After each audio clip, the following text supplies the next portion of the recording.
రెగ్యులర్గా అలవాటు ఉన్న బ్రాండ్ని దూరం చేయాలి. తాగుడు మానిపించాలన్నది కదా ప్రయత్నం. అప్పుడు ముందే చెప్పాడు కదా, రేట్లు భారీగా పెంచి తద్వారా తాగడానికి భయపడే పరిస్థితి సృష్టిస్తానని. ఇది ఏమన్నా అబద్ధం చెప్పాడా? చెప్పినే చేశాడు కదా. అది దాన్ని రేట్లు ఎక్కువ పెంచేశారు, దోచేశారని వీళ్ళు చెప్పుండొచ్చును. తాగుబోతులకు కోపం తెప్పించడానికి ఒక వస్త్రం కింద వాడుకున్నారు. కానీ ముందు చెప్పాడా లేదా ఎలక్షన్స్ అప్పుడు? అట్లాగే రెగ్యులర్ బ్రాండ్స్ అనేటటువంటిది ప్రపంచంలో ఎక్కడైనా సరే మద్య నిషేధానికి, ఈవెన్ మీరు మద్యానికి అలవాటు పడ్డటువంటి వాళ్ళని ఒక్కసారి మానిపించేయమని ఏ డాక్టర్ చెప్పడం. దానికంటే ఇప్పుడు ఫర్ ఎగ్జాంపుల్ మీరు ఓ షుగర్కో లేకపోతే బీపీకో ట్యాబ్లెట్ వాడుతున్నారు అనుకోండి, ముందు హై పవర్ఫుల్ ఇచ్చి తర్వాత నిదానంగా తగ్గించుకుంటూ వస్తారు. తర్వాత దాన్ని వాడడం ఆపేసే స్థాయికి మీ శరీరం రావాలని కోరుకుంటారు.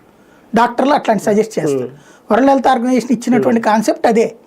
రెగ్యులర్గా అలవాటు అయ్యే బ్రాండ్ అలవాటు పడ్డాడు, అది ఆ టైంకి రాగానే అది గుర్తుకొస్తుంది, అదే తాగాలనిపిస్తుంది. అదే వేరే దొరికింది అనుకోండి తగ్గిపోతుంది. ఇదివరకు నా చిన్నప్పుడు సిజర్సు, గోల్డ్ ఫ్లాక్ ఫిల్టరు, చార్మినార్ లాంటి సిగరెట్లు ఉండే. అప్పట్లో విపరీతంగా తాగేవాళ్ళు అందరూ.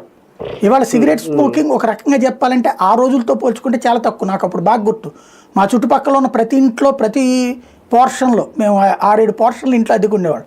దాదాపు 4 పోర్షన్లో వాళ్ళకి సిగరెట్ అలవాటు ఉంది.